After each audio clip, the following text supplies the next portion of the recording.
And welcome back everybody to another episode of Marvel Avengers Alliance Hero Spotlight. This time we will be taking a glimpse at Hogun, one of the Warriors 3. He just finished training, so I thought, hey, why not just do a quick video about him. So Hogun is one of the 3 characters in this game that has a double class. So he is a Scrapper and an Infiltrator. You can only see Scrapper here, but he is also an Infiltrator, you will see later in combat. And the 2 others are the other members of the Warriors 3, Fandral and Volstagg. But we will talk about them in a later video. So, let's take a look at Hogun's passives. First of all, he has an Asgardian. So he is immune to burning, chill, poison and radiation, which is nice. Path of Mastery, that only shows that he is also an Infiltrator as well as Scrapper. He has Way of the Warrior, which gives him a chance to perform an attack when an ally attacks or is attacked. And if that ally is a member of the Warriors 3, then this chance is guaranteed. And this is very nice. This is his key component. Whenever an ally attacks or is attacked, he does his arrow attack, which can do really nice damage. And it also applies pain and focus, target focus. Pain is minus 8% damage, I think, on the enemy, and target focus just increases damage taken on the next hit. And also will not counter subtle, stealthy, psychic or area attacks, which is expected. Now, his actions. He has Wind of Swing as his level 1, which is Adamantium. So it ignores defense stats, but does not bypass a shield. And it gives him 2 buffs, Wind Up and Breakthrough. Wind Up says next attack does 25% damage, and Breakthrough says the next attack that hits is guaranteed to be a critical hit. So whenever he does his Wind Up Swing, the next attack will be that much powerful. Next he has his level 2 quick action, Overwhelming Presence. It's subtle, so it will not trigger status effects, and it places on all the enemies fumbling and flanked. So single target attacks provoke a counter attack, and flanked just makes you do a follow-up attack when you attack them. Now his level 6 is an Elixir of Recovery, as is for all the other members of the Warriors 3. It has Raise a Glass, so when he drinks, the other members will drink as well. Now, he plays Skirmisher on all allies, which says increased damage dealt by counterattacks and follow-up attacks, and this links up perfectly with his Way of the Warrior. I believe it was called Way of the Warrior, right? Yes, Way of the Warrior. And it gives him restores health and stamina, it gives him well fed, which is basically useless, and it removes harmful status effects from him. And that's very nice. And his big damage ability is Meteor Smash. It is Adamantium. It has Deadly Crits and True Strike. So does extra damage on critical hits and ignores avoidance effects. And it's also Adamantium, so it also bypasses shields. Now, I have 4 Steady and 4 Forceful. So that's health attack and accuracy and attack defense and accuracy, sorry.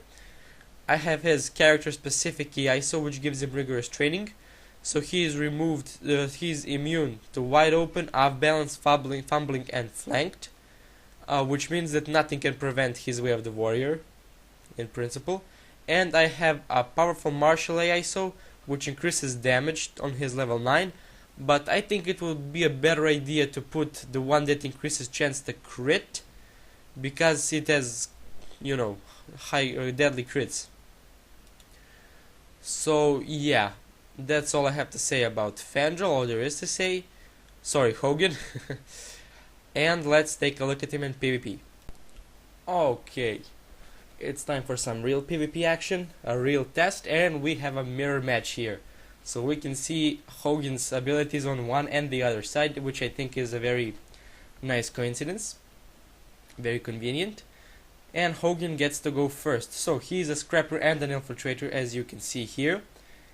And I am going to go for his level 1 because Fandral is an Infiltrator as well, so we can do a follow-up attack on that. Let's go.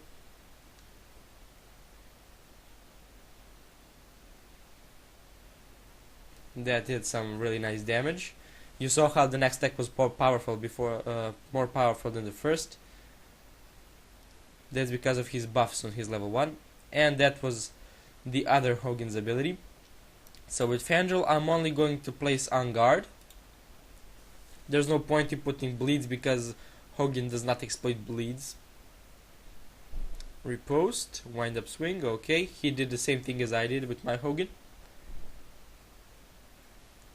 And we countered him. And that was our follow-up attack, the Way of the Warrior. So with Agent, I should have probably put my Tactician uniform on, but you know, never mind.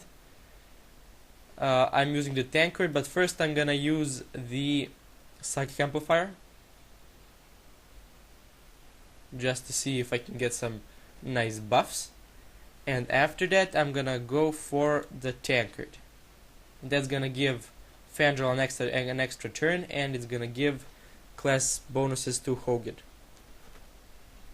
And Fandral as well, but that's basically an extra turn. So yes, with Fandral, I'm just going to... Fandral's level 1 has a pin cushion, which says taking extra damage from counter or follow-up attacks. And that's really nice in combination with Hogun's passive, so I'm gonna go and place that on the enemy agent.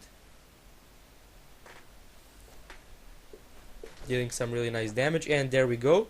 And that was some massive damage on Hogun's part, and that was a follow-up, so that's quite amazing in my book. I did not even lose an action there. And now I'm gonna use Hogun's level 2 to put flanked on everyone. And now I'm gonna go for the Meteor Smash just to show you the damage that this thing can do. And the enemy's flanked, so even if he doesn't crit or do enough damage, I can still finish him off very easily. And let's just try to finish enemy Hogun with our level 1. So yes, that was Hogun for you. He's not half bad character. He is definitely my favorite from the Warriors 3. But I must say the Fandral is most powerful. Fandral is a beast. So I hope you enjoyed the video. Like, comment, subscribe, share, favorite, whatever you feel like doing, and goodbye.